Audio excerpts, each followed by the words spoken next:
नारदीया कलौ भक्तिः मोक्षोपायो ह्यनुत्तमम् इत्थं येनोपदिष्टं तं रामकृष्णं नमाम्यहम्। नारद भक्ति सूत्र, उसको हम अध्ययन कर रहे हैं। पहले हम 2 सूत्र को अध्ययन कर दिए। पहले अथातो भक्तिम व्याख्यास्यामः, पहले सूत्र था भक्ति का व्याख्यान करेंगे। सा तो अस्मिन परम प्रेम रूपा, सा मतलब भक्ति, अस्मिन अस्मिन परमात्मनि भगवान में, परम प्रेम रूपा, परम प्रेम उसका रूप है, भक्ति का रूप है। आज हम तीसरे सूत्र को अध्ययन करेंगे। अमृत स्वरूपाच, उसका स्वरूप क्या है? अमृत, अमृत स्वरूपाच। अमृत मतलब जैसे आप सबको पता है, उसमें मर्त्यामृतम, जिसमें कोई मरण और विनाश नहीं, उसको अमृत कहते हैं। और दूसरा अर्थ भी है, इतना उसमें रुचि होता है जो दूसरे किसी के तुलना हम नहीं कर सकते। ऐसे एक रुचि उसने मिलता है, उसमें आनंद मिलता है, शाश्वत आनंद जो है उसको अमृत कहते हैं। अमृत उसका स्वरूप है। पहले ये रूप और स्वरूप, इसके बारे में समझना जरूरी है, क्योंकि पहले उन्होंने बोला सा तो अस्मिन परम प्रेम रूपा। रूप मतलब हमें पता है, एक व्यक्ति को वो मतलब ये है अलग अलग, इससे उनको हम देखते हैं। मनुष्य एक रूप होता है और जंतुओं में अलग अलग रूप होता है। स्वरूप का मतलब क्या है? ये जो सोना जो है, सोना के अलग अलग गहने बनाते हैं, हार बनाते हैं, केयूर, कुंडल, ये सब अलग अलग गहने बनाते हैं। जब हम गहने देखते हैं उसमें, उसको हम क्या बोलते हैं? उसको हार बोलते हैं, कुंडल बोलते हैं, केयूर बोलते हैं। उसका स्वरूप क्या है? वो सब सोना से बना हुआ है। सोना उसका स्वरूप है। Gold, gold is it's intrinsic nature, intrinsic, basically it is gold. जब उसका जो गहने बनाते हैं, अलग अलग उसका रूप होता है, लेकिन वो सब सोना है। इसलिए यहाँ स्वरूप क्या बोल रहे हैं? अमृत स्वरूपाचा। उसका रूप क्या है? परम प्रेम। मतलब हम बाहर देखने के लिए कैसे लगता है? भक्ति, प्रेम, प्रेम कैसा प्रेम है? परम प्रेम। प्रेम तो हमें पता है, इस लौकिक जगत में हम तरीके, अलग अलग तरीके का प्रेम को हम देखते हैं, लेकिन ये जो है परम प्रेम, इसका रूप क्या है? परम प्रेम रूप। मतलब इतना ये पारे हैं, इससे अच्छा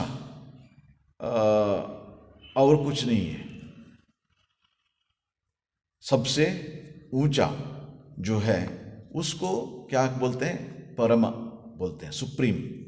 इंग्लिश में उसको सुप्रीम बोलते हैं। Supreme love for God is भक्ति। मतलब क्या है? हमें इस लौकिक दुनिया में तरह तरीके का प्रेम मिलता है, देखते हैं हम लोग, लेकिन उसका ये क्या है? एक आपको ये होते हैं उसमें लिमिटेड, वो एकदम ये नहीं, अनलिमिटेड नहीं है। क्योंकि जो भी हो, जिसको भी आप ये करे, पे प्यार करे या करे, लेकिन वो कभी कभी ज़्यादा होता है, कभी कभी कम होता है, कभी कभी लुप्त हो जाता है। लेकिन ये जो ये है भगवान के ऊपर जो प्रेम, भक्ति जो है, भक्ति इसमें कमी भी नहीं होता कभी भी। और ये जो लौकिक प्रेम जो है, उसमें हम हैं और जिस वस्तु को हम प्रेम करते हैं वो भी है। सब्जेक्ट ऑब्जेक्ट ये दोनों होते हैं। मतलब हम तो सब सब्जेक्ट है, हम प्यार करने वाले हैं, और प्यार करने के लिए कोई ऑब्जेक्ट होता है। किसी को हम प्यार करते हैं, मतलब जो उनसे जो भी जैसे प्यार मिलता है, उनको जैसे ये करते हैं वैसे हमें प्रेम भी मिलता है। मतलब वो जैसे प्रेम बढ़ता है, घट जाता है, लुप्त हो जाता है, क्योंकि ये दूसरे एक वस्तु का अपेक्षा, कोई एक चीज को, अच्छा नया घड़ी लेके आया, अच्छा लगा, नया कार लेके आए, बहुत अच्छा लगता है, लेकिन कुछ दिन के लिए, उसमें सब समय हमें अच्छा नहीं लगता। हो धीरे धीरे धीरे उसके ऊपर जो जितना प्यार का हो घटता जाता है। लेकिन भगवत प्रेम का जो है वो परम प्रेम रूपा, ऐसे घटने वाला नहीं, वो बात कहते हैं। और उसके बाद यहाँ पर अमृत स्वरूपाच, उसको समझाने के लिए अमृत स्वरूप बोलते हैं। मतलब हम ऐसे सोचे कि ये जो लौकिक प्रेम जैसे वो भी घटता है और बढ़ता है और लुप्त हो जाता है, ऐसे कुछ होगा, लेकिन उसको समझाने के लिए अमृत बोल दिया। अमृत का मतलब है वो उसको एक बार पान करने से और दूसरे किसी पान करने का इच्छा नहीं होगा, ऐसे एक अद्भुत ये अमृत है। और उसके बाद हम अमृत का मतलब जो मृत्यु जिसका नहीं है, विष का विनाश नहीं है, उसको अमृत बोलते हैं। ठाकुर जी का जो स्वामी विवेकानंद रचित मंत्र जो है, उसमें स्वामी विवेकानंद क्या कहते हैं, मर्त्यामृतम तव पदम। मर्त्य मतलब हम मरणशील हैं, हम सब एक दिन मरने वाले हैं, ऐसे लोगों को अमृतम अमृत कर देता है। मतलब मरण रहित कर देते हैं, मुक्त कर देते हैं। जब मुक्त हो जाते हैं तब मरण नहीं है। इसलिए उसको मतलब ये भक्ति जो है वैसा ही, उसका कभी विनाश नहीं होता, भक्ति का विनाश नहीं होता, सब समय हमारे साथ रहने वाले। एक बार आपको मिल जाए और उसके बाद वो विनाश नहीं होता, इसलिए उसको अमृत कहते हैं। अमृत इसका स्वरूप क्या है, अमृत स्वरूपाचा। इसलिए इसको समझाने के लिए यहाँ पर बोलते हैं कि सांसारिक प्रेम में प्रतिक्रिया है, उसका अंत है और उसमें विकार की संभावना है। और यह प्रेम मतलब सांसारिक प्रेम मैं मेरा इस अज्ञान का आश्रय लेकर उद्भूत और संवर्धित होता है। मैं और मेरा मतलब उसमें स्वार्थ है, मैं हूं इसलिए सब कुछ है, मैं नहीं रहेगा तो नहीं होगा। और मैं और मेरा स्वार्थ, जो मतलब जब तक वो मेरा है तब तक मुझे उसमें प्यार होता है। और एक ये करते हैं, उसको एग्जाम्पल देते हैं। देखिए जो एक माता को एक बच्चे को सामने रख के बैठिए, रख दीजिए, यदि वो अपना बेटा होता है इतना प्यार उनमें आता है, और दूसरा किसी का बेटा हुआ उतना प्यार नहीं होता। एक माता है ना, अपने घर के अंदर कुछ काम कर रही थी, किसी ने आके बोला वहाँ रास्ते में बहुत बड़ा एक्सीडेंट हुआ, एक लड़का मर गया है।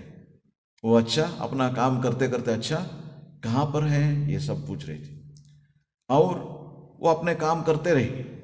कुछ क्षणों के बाद किसी ने आके बोला आपका जो लड़का है ना उनका एक्सीडेंट के मर गया। उसी के साथ साथ वहाँ वो भी गिर पड़ी, बेहोश हो गई। फर्क क्या है, वो भी एक लड़का है, पहले जो सुनी थी वो ही एक लड़का, लेकिन अपने साथ कोई संबंध नहीं है। और जैसे उन्होंने सुना अपने लड़का ये हो गया, देखिए कितना उनका ये होता है, और उसी के साथ साथ बेहोश हो गए, दुख से बेहोश हो गई माँ। मतलब ये जो प्रेम जो है, लौकिक प्रेम जो है, उसमें ये अपेक्षा है मैं और मेरा। लेकिन जब भगवान के ऊपर ये जो प्रेम होता है उसमें मैं और मेरा नहीं रहता, क्योंकि वहां पर वो दिव्यता का स्पर्श होता है। दिव्यता का स्पर्श मतलब क्या है, भगवान का स्पर्श रहता है उसमें भगवान का स्पर्श रहता है। भगवान का स्पर्श जब रहता है तब अपने अंदर जो स्वार्थ जो है वो मरने के बाद ही वो स्पर्श होता है। यदि थोड़ा कुछ रह गया, वो दिव्यता का स्पर्श होने के बाद वो भी मर जाएगा, उसमें कोई ये नहीं रहेगा। आपको एग्जाम्पल देने के लिए शारदा माँ के जीवन देखिए। जो भी आके बोला माँ बोल के पुकारा, अपने मातृ प्रेम को शारदा माँ तो उनको दे दी। जो भी हो, वैसे तो माँ मतलब क्या करती है, अपने बच्चों के ऊपर उनको प्रेम होता है, लेकिन शारदा माँ के जीवन में आप देखिए, जो भी आए उनके पास उनको अपने बच्चे जैसे उन्होंने प्यार दिए शारदा माता ने। वो दिव्य प्रेम है, क्योंकि दिव्यता का स्पर्श है वहाँ पर। आपने मेरा मैं वो भाव नहीं है, एकदम सब अपना है, सब अपना है। इसलिए ये जो भक्ति के बारे में यहाँ बोल रहे हैं, इसको पराभक्ति कहते हैं। ये जो अनुभव जो है ये पराभक्ति है। जब पराभक्ति किसी में होता है तब उस व्यक्ति में मैं और मेरा ये पन मतलब स्वार्थ जो है संपूर्ण रूप से लुप्त हो जाता है। संपूर्ण रूप से यह स्वार्थ लुप्त हो जाता है। इसलिए भक्ति अमृत स्वरूपा है। भय मृत्यु के संबंध से रहित परमानंद ही इसका स्वरूप है। भय, उसमें भय नहीं है भक्ति। ये भक्ति में कभी कभी क्या बोलते हैं, वो भय भक्ति से उन्होंने भगवान से प्रार्थना किया। भय और भक्ति एक साथ नहीं हो सकते। भय और भक्ति एक साथ नहीं हो सकते। लौकिक इसमें हम देखते हैं, कभी कभी हम ऐसे बोल देते हैं उसको, कितना भय भक्ति है भगवान के ऊपर, ऐसे बोलते हैं। जहां भक्ति है वहां भय नहीं हो सकता, क्योंकि जब भय होगा वो भक्ति नहीं है। कुछ चीज का भय के लिए आप भगवान को प्यार कर रहे हो, वो ऐसे कुछ चीज मांग रहे हो, वो नहीं देगा तो क्या होगा, इसलिए उसके भय से। नहीं तो मैंने तो कुछ ये गलती कर दिया, उसका शिक्षा दे भगवान, फिर क्या होगा मेरा हाल, इसलिए उस भय से, उस डर से हम करेंगे, उनसे भगवान को प्रार्थना करेंगे। वो भक्ति नहीं है। भक्ति में प्रेम है। प्रेम है मतलब भगवान का, वो भगवान मेरा अपना है। अपनों से हम डरते हैं क्या? कोई कभी डरते नहीं, वो अपनापन होता है। इसीलिए अपनापन मतलब ये जो स्वार्थ से जनित अपनापन नहीं है, मेरा मैं और मेरा इस स्वार्थ से नहीं है। इसीलिए वहां पर जहां भय होता है वहां भक्ति नहीं होती, जहां भक्ति है वहां भय नहीं है। इसलिए भय से रहित है, ये भक्ति का ये विशेषता है। और उसके बाद पराभक्ति प्राप्त होने पर मैं मेरा बोध रूप अज्ञान मिट जाता है। वहां पर अज्ञान नहीं है। क्यों? उसमें भय नहीं है, वहां पर अज्ञान नहीं है। भय क्यों होता है? अज्ञान के कारण भय होता है। कैसे? कहीं जाना, आपको पता है क्या है वहां पे, आपको भय नहीं होता। लेकिन एक नया एक स्थल को जाना है, कोई एक जगह को जाना है, आपको पता नहीं कहाँ पर है, क्या है वहां पे, तब क्या होता है? भय होता है। देखिए बहुत सारे लोग ये जो अंधकार में जाने के लिए डरते हैं। क्यों डरते हैं? क्या है पता नहीं, इसलिए भय होता है उनको। मतलब अज्ञान, उनको ज्ञान नहीं है वहां पर क्या है, वो ज्ञान नहीं है। मतलब कुछ भी हो सकता है, ऐसे एक डर होता है। कुछ नहीं है फिर भी वहां जाने के लिए डर आता है। क्यों? क्योंकि अज्ञान है, वहां पर अंधकार है, अंधकार के कारण अज्ञान है। इसलिए भय जहां पर होता है, जहां पर अज्ञान है वहां पर भय है। लेकिन ये जो भगवान का जो प्यार, पराभक्ति जो है, वो ज्ञान जनित भक्ति है, अज्ञान जनित नहीं है। इसलिए इसमें भय नहीं रहता। भगवान कौन है पता लग गया। उनका स्वरूप क्या है? अमृत स्वरूप है। अमृत स्वरूप मतलब हमें इतना प्यार करते हैं भगवान, इसलिए जो भी हमें प्यार करते हैं उनसे हम डरते हैं क्या? कभी डरते नहीं। जो प्यार नहीं करते उनसे डरते हैं। भय मतलब हमें पता है वो हमें प्यार नहीं करते, तब भय होता है। जब भगवान में प्यार करते हैं हमें, तब हमें मतलब वहां डर नहीं रहता। इसलिए जो पराभक्ति जो है अज्ञान जनित भक्ति नहीं है, अज्ञान जनित ये प्यार नहीं है। ये प्यार है ज्ञान से आया हुआ है। इसलिए वहां पर ये जो भय जो है वो नहीं है, अज्ञान मिट जाता है और परमानंद की प्राप्ति होती है। ये भक्ति के कारण क्या होता है? परम आनंद का प्राप्ति होती है। भक्ति जब अपने अंदर उदय होता है, उदित होता है, तब क्या होता है उसके कारण? परम आनंद, परम आनंद। इसलिए अमृत स्वरूपाच बोलते हैं यहां पर जो नारद जी, ये अमृत, इसका स्वरूप क्या है? अमृत है। ये अमृत का अर्थ कई होते हैं। उसमें क्या है, ये जो पहले जो है जो भय से मुक्ति जो होता है उसको अमृत बोलते हैं, भय से जो मुक्ति होए। इसलिए स्वामी जी ये इसमें हमें असतो मा सद्गमया तमसो मा ज्योतिर्गमया मृत्योर्मा अमृतंगमया, मृत्यु से अमृत को हमारे उसके ओर लेके जाना चाहिए। वो मृत्यु का भय होता है, इसलिए उस भय से अमृत मिलता है। इसलिए ये जो अमृत मतलब ये भय से एक मुक्ति मिलना, वो भी एक अमृत है।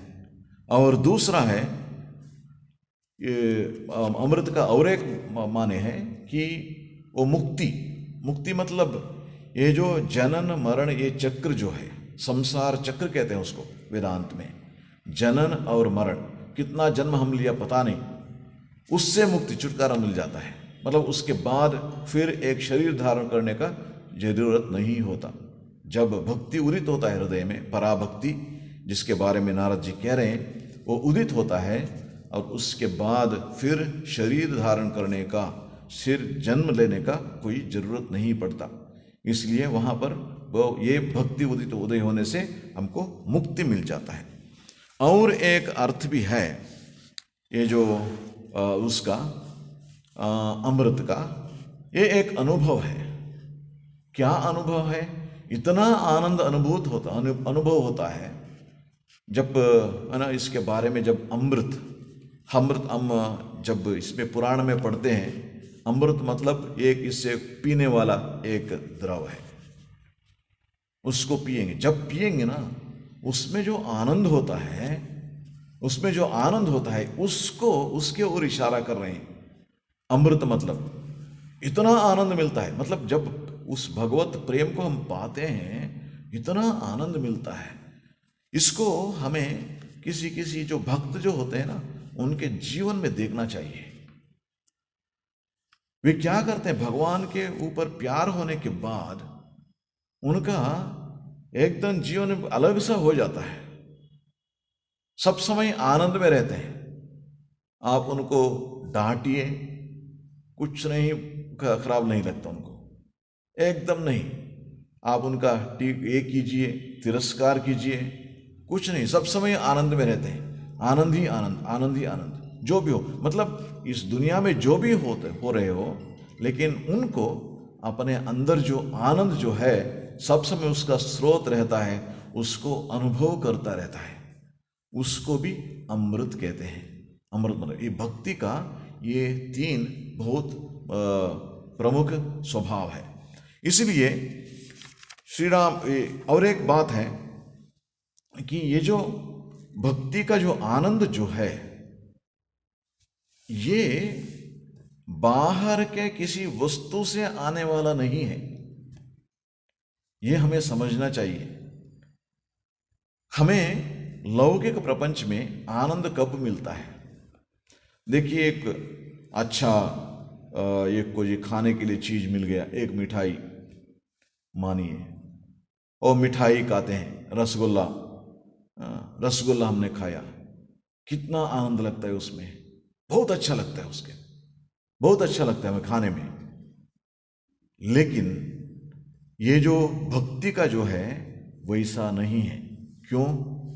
क्योंकि ये जो वस्तु, लौकिक वस्तु जो है, उससे मिलने वाला आनंद सब समय एक ही तरह नहीं रहता। उसका है ना, पहले अच्छा लगता है, बाद में अच्छा नहीं लग सकता है। पहले अच्छा नहीं लगता है, बाद में अच्छा लगे, ऐसे भी हो सकता है। उस एक ही तरफ नहीं रहता, हम उससे बहुत अच्छा लगते हैं, हमें अच्छा नहीं होता। क्योंकि बचपन में एक स्टोरी एक सुने थे मैंने, जब अमृत के बारे में जब कहते हैं ना, उस समय ये याद आता है। एक राजा शिकारी करने गया था वन में। जाते जाते अपने जो सैनिक सब है ना, उनसे छूट गया। ये तो अपने घोड़े के ऊपर जाते जाते ना, वो सब छूट गए, ये अकेला हो गया राजा। और कहाँ वापस कैसे जाएंगे अपने राज्य को, वो भी भूल गया, रास्ता भी भूल गया।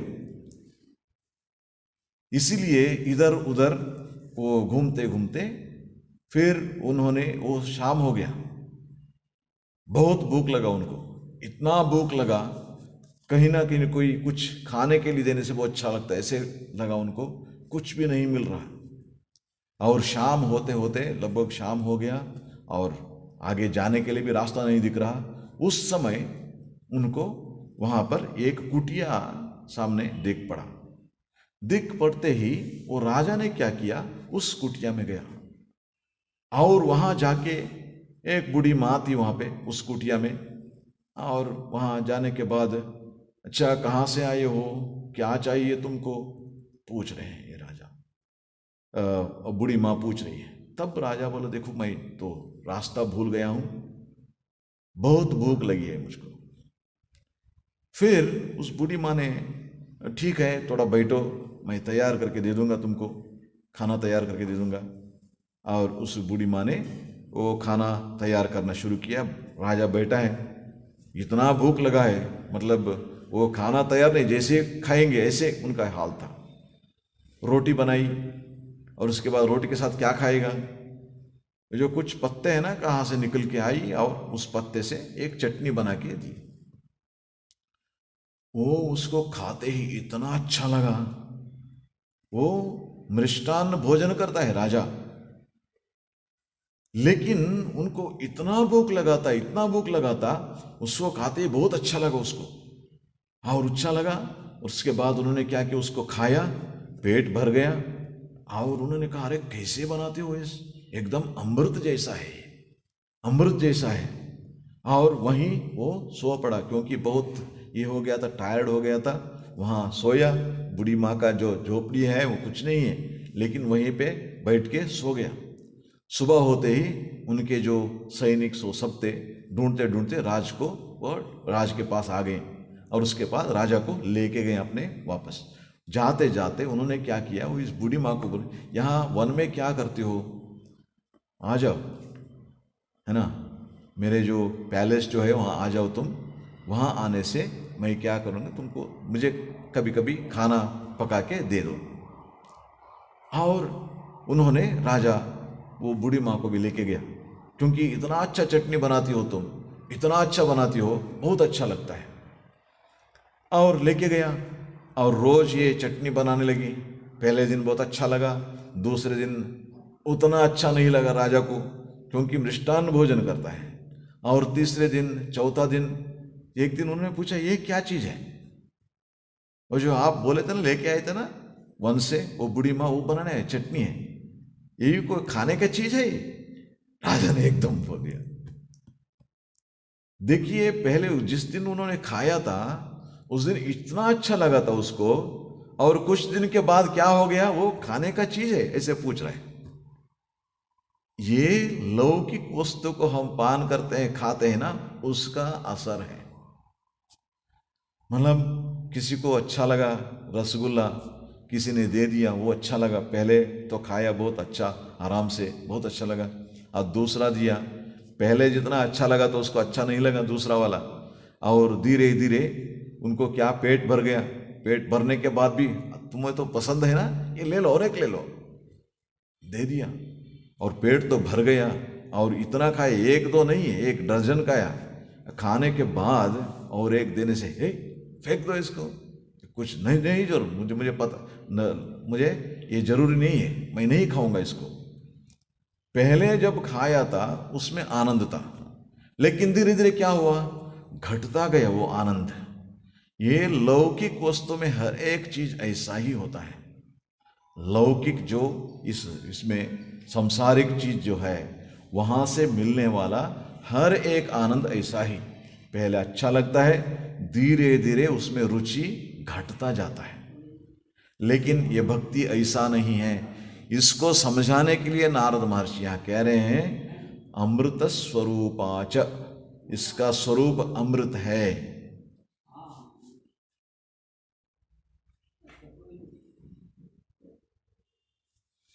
इसका स्वरूप क्या है?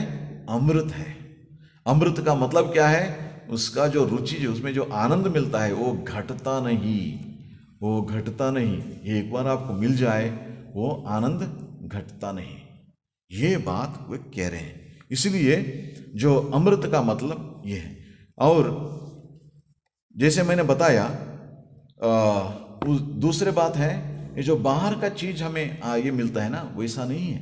कभी कभी क्या होता है ना, हमें ये जो लौकिक आनंद जो है, हम सोच सकते हैं ये तो ये है, इसमें आनंद मिल रहा है, लेकिन हमें ये जो सांसारिक सुख से जो आनंद मिलता है उससे वो हमें एंजॉय कर रहे हैं, हमें पता नहीं हो।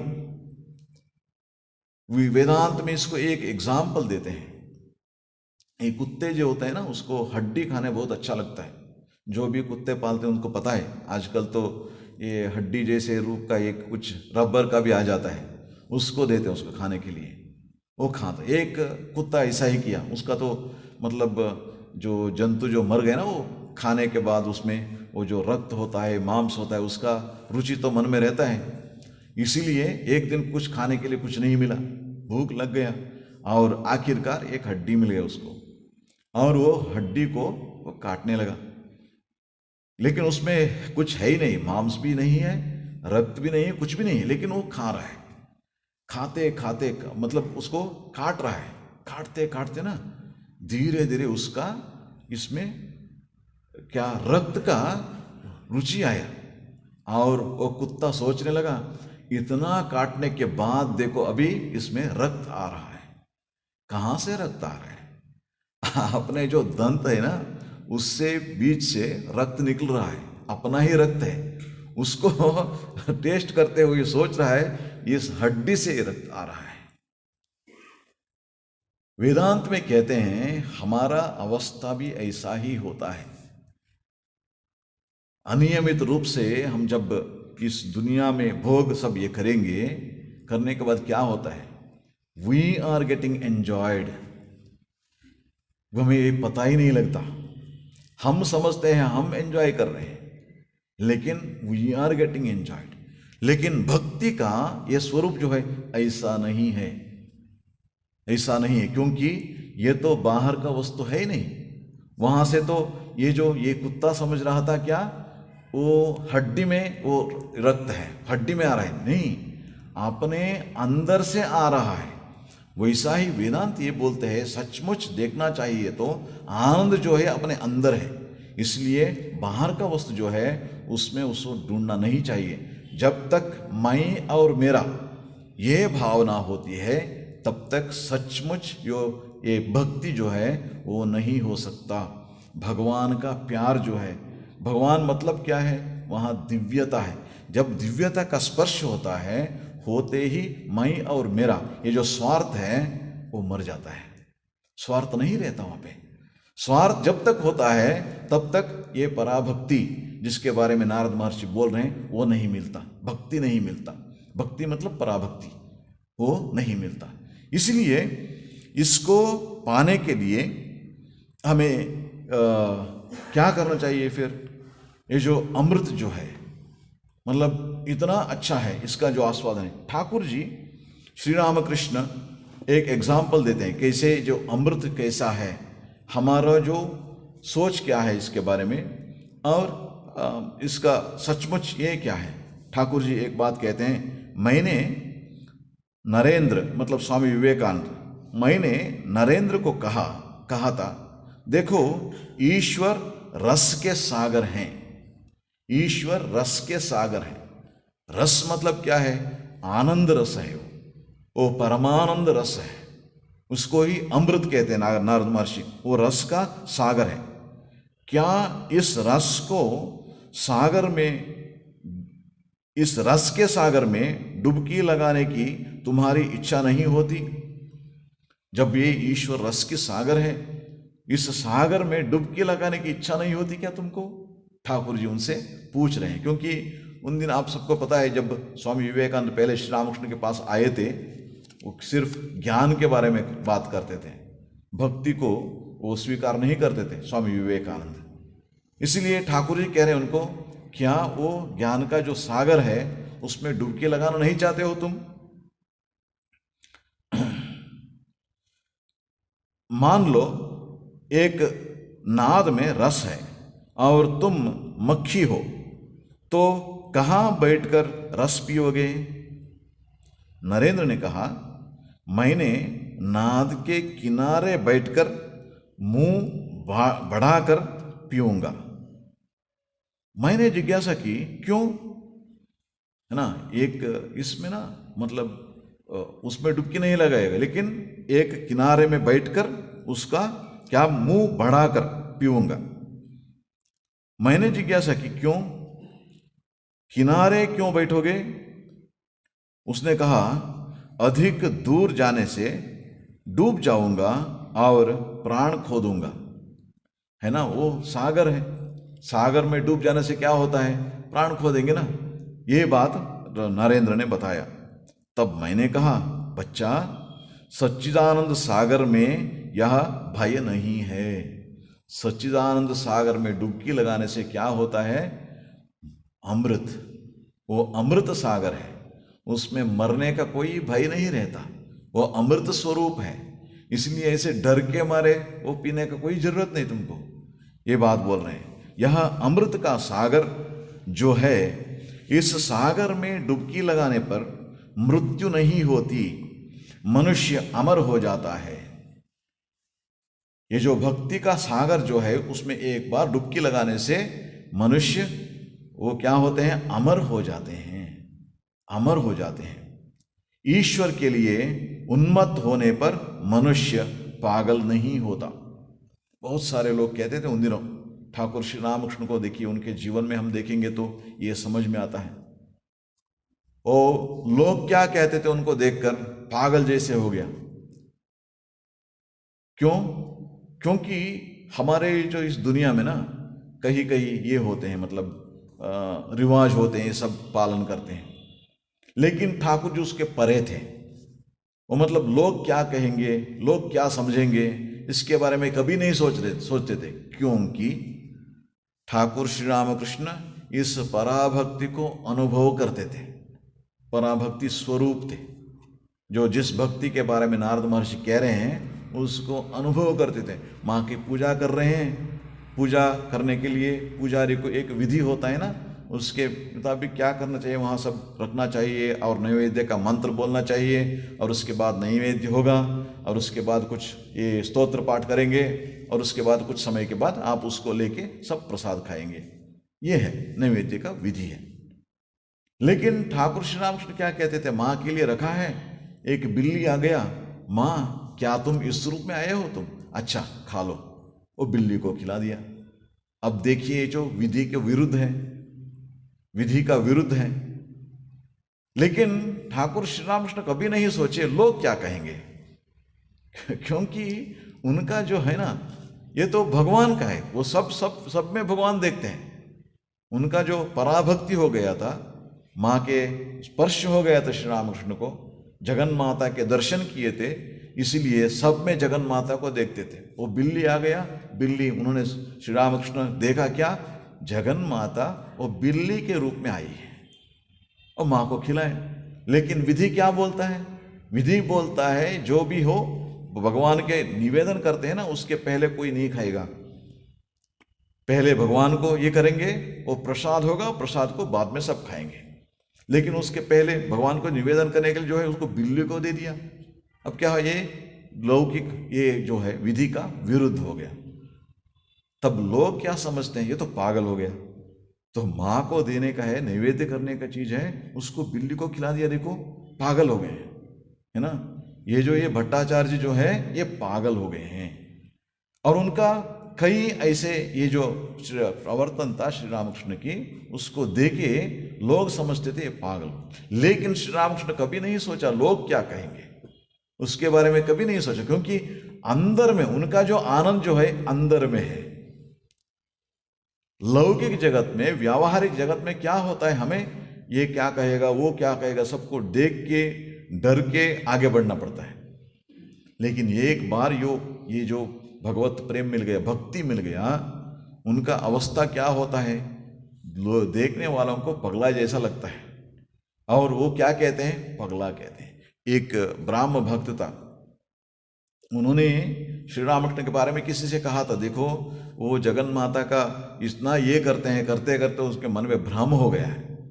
जगन माता को, काली माता को पूजा करते करते उसको भ्रम हो गया है, क्योंकि सब चीज में जगन माता है, जगन माता बोलती है, ऐसे सब कुछ भ्रम हो गया उसका, वो पागल हो गए ऐसे ना, वो चिंतन करते करते वो पागल हो गए। हम दुनिया में देखते हैं कभी कभी किसी चीज का ना पागल हो जाते हैं लोग, उसको पाने के लिए पागल हो जाते हैं। हम देखते हैं इस प्रपंच में, इस दुनिया में होता है। वो ये शिवनाथ शास्त्री एक ब्राह्म भक्त, उन्होंने ये भी कहा। और एक बार क्या हुआ, ठाकुर से वो शिवनाथ आके मिला, शिवनाथ शास्त्री उन्होंने आके मिला। मिलने पर, शिवनाथ मैंने सुना तुम ऐसे बोलते हो कि मैं पागल हो गया हूं। देखो मैं तो उनको, परमात्मा को, उनका चिंतन कर रहा हूं, मैं पागल हो गया। और तुम ईट काट माटी, ठाकुर ये दुनिया के लिए बोलते थे। ईट मतलब आपको पता है घर बनाने के लिए, और काट वो भी बनाते हैं, और मिट्टी, इसके बारे में तुम दिन रात सोचते हो और तुम्हारा मन ठीक है, तुम पागल नहीं हुआ है।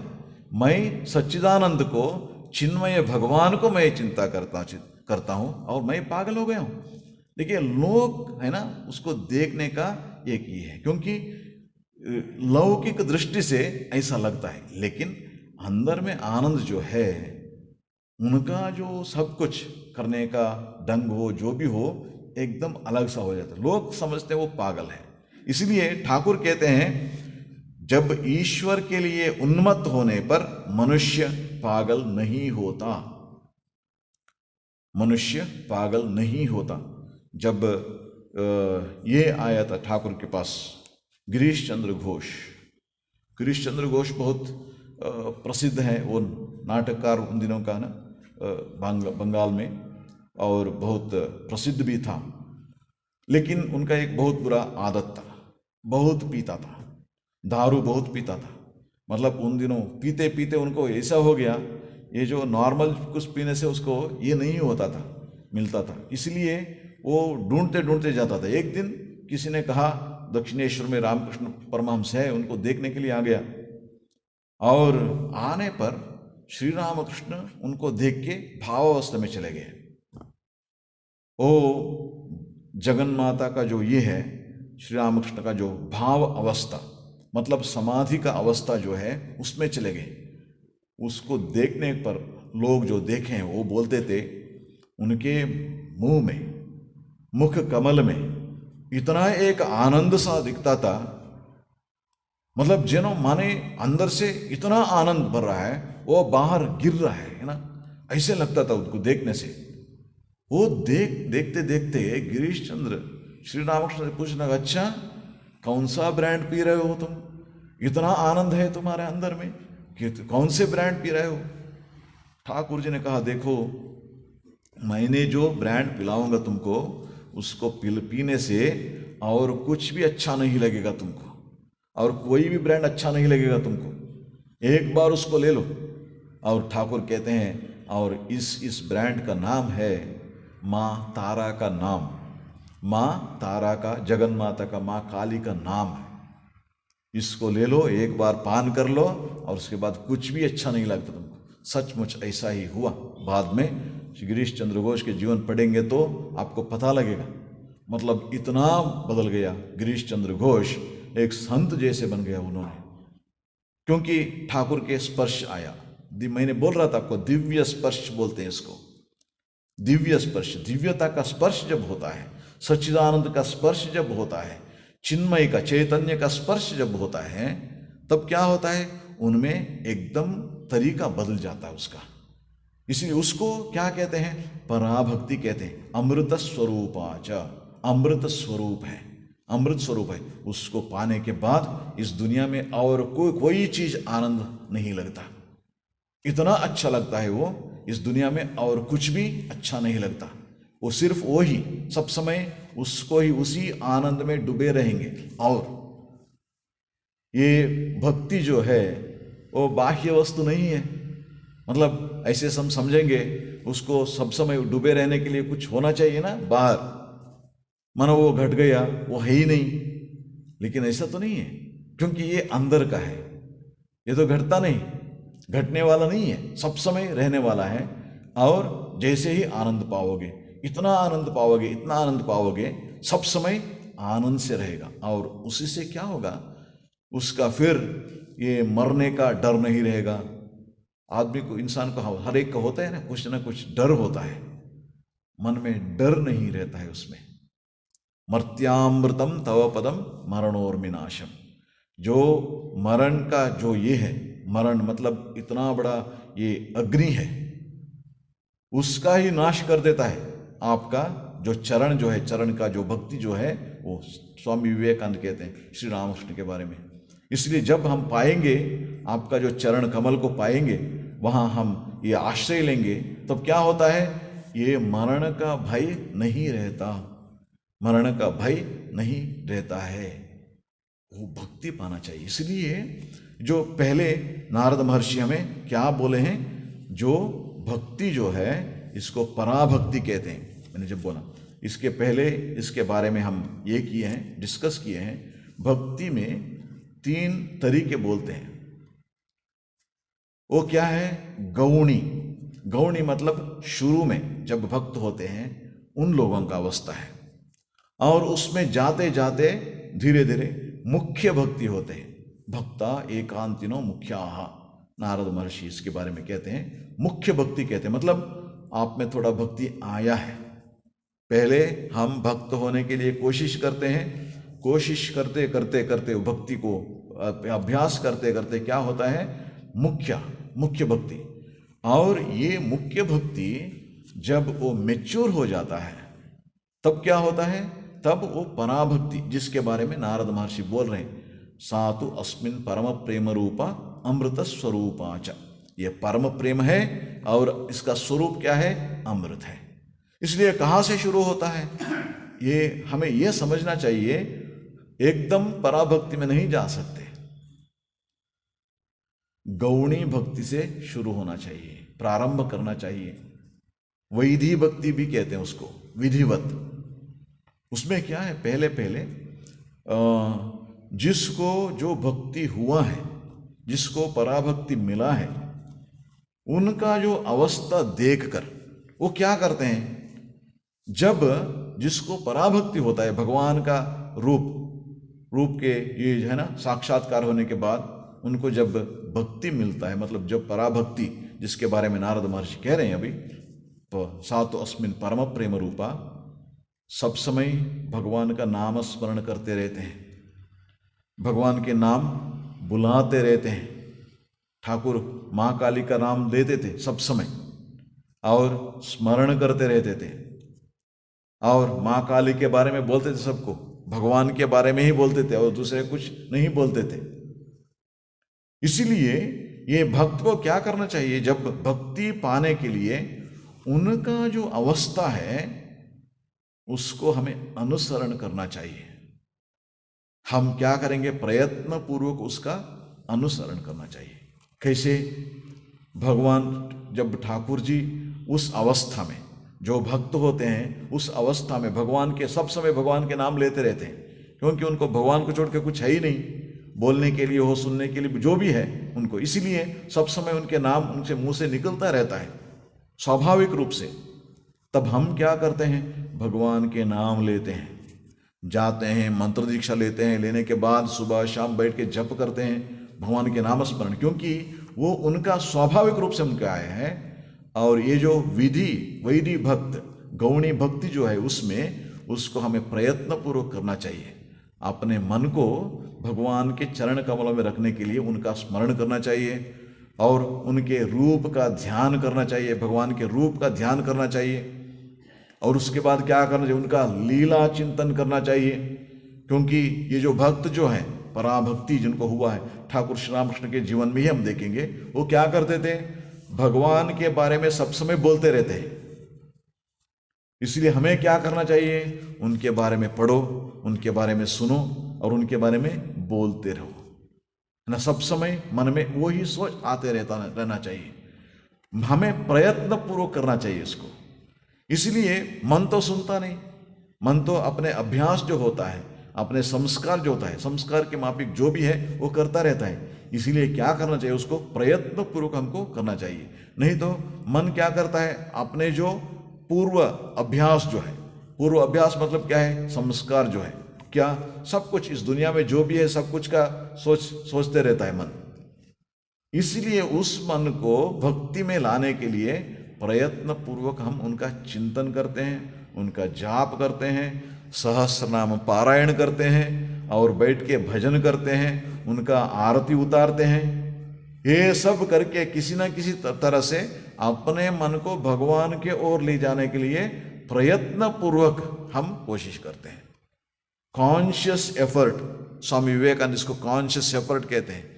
fill your mind with positive ideas, make conscious effort to fill your mind with positive ideas। ये भगवान के सोच को अंदर डालने के लिए हमें प्रयत्न पूर्वक करते हैं, इसको वैरी भक्ति कहते हैं।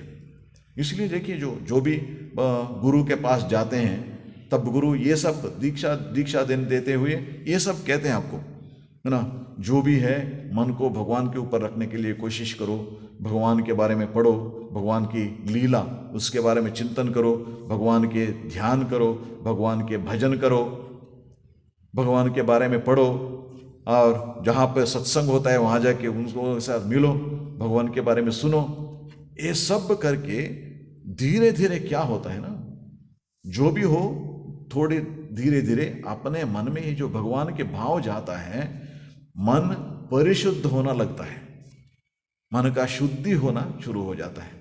जितना शुद्ध होता है मन, पवित्र होता है, उतना भगवान का सोच अपने आप आने शुरू होता है। जब जो भगवान के जो सोच, भगवान के जो भक्ति अपने आप आना शुरू होता है, उसको क्या कहते हैं, मुख्य भक्ति कहते हैं। स्वामी विवेकानंद कहते हैं भक्ति मार्ग की विशेषता क्या है, भक्ति में शुरू होता है, भक्ति में होते हुए वो भक्ति में सम्मिलित हो जाता है। मतलब शुरू हुआ वैदिक भक्ति से, इतना बार जाप करना, इतना बार ये करना, इस सब का ये विधि होता है। और उसके बाद एक अवस्था आती है, उसको ठाकुर जी महेंद्रनाथ गुप्ता माँ जो श्री रामकृष्ण कथामृत लिखे हैं, वो पहले बार श्री रामकृष्ण को देखे थे, उस समय कह रहे थे, जब एक बार भगवान के नाम बोलने से आंखों से आंसू निकलता है, आनंद के आंसू, है ना, मन में भक्ति जग जाती है, अपने आप भक्ति मतलब भक्ति के आंसू बहने लगते हो, उसके बाद संध्या आदि करने का जरूरत नहीं है।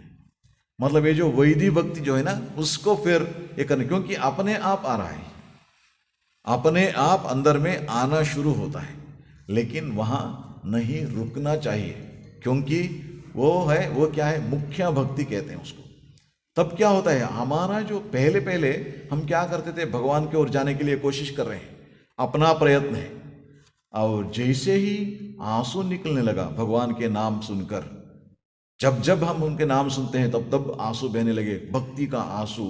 उसका मतलब क्या है, थोड़ा उस तरफ से भी स्पंदन आ रहा है ना। इसीलिए उसके बाद में हम जब जाएंगे तब क्या होता है, श्री रामकृष्ण कहते हैं पहले भक्त भगवान के पीछे भागता है, और बाद में क्या होता है, भगवान भक्त के पीछे भागना शुरू कर देता है ना। उस अवस्था में मतलब वो पराभक्ति का स्थिति है, पराभक्ति का स्थिति है। इसलिए धीरे धीरे मन उनके ओर जाना शुरू हो जाता है, भगवान के नाम लेने से मन में आनंद होता है और भक्ति के आंसू बहाते हैं, ये सब होता है, उसको मुख्य भक्ति कहते हैं। और फिर भी वहाँ नहीं रुकना, आगे जाना। आगे जाने के बाद ये जो एक परिस्थिति, एक स्थिति आता है उनके मन का स्थिति, उस स्थिति को यहाँ पर नारद महर्षि कह रहे हैं परम प्रेम रूपा अमृत स्वरूपाच, अमृत स्वरूपाच। ये मिलने पर जो ज्ञान की बात कहते हैं ना शास्त्र में, ज्ञान होने से क्या होता है, वो एकदम वो अमृत हो जाता है। मतलब उसका जनन मरण का भय नहीं रहता, संसार मतलब ये जनन मरण चक्र में फिर आने का कोई भय नहीं रहता उसको, उससे परे हो जाते हैं। वैसे ही ये भक्ति भी उसी स्थाई का है। ये जो भक्ति के बारे में नारद महर्षि यहाँ कह रहे हैं वो उसी स्थाई का है, उसी लेवल का है। पराभक्ति कहते हैं उसको। पराभक्ति होने पर अमृत स्वरूपाचा, उसका दशा क्या होती है उसके बारे में अगले स्तोत्र में, श्लोक में, सूत्र में नारद महर्षि करेंगे। यम लब्ध्वा अपमान सिद्धो भवति अमृतो भवति तृप्तो भवति, ये सब कहते हैं। अगले क्लास में हम उसके बारे में अध्ययन करेंगे। ओम शांति शांति शांति। हरि ओम तत्सत्। श्री राम कृष्णार्पणमस्तु।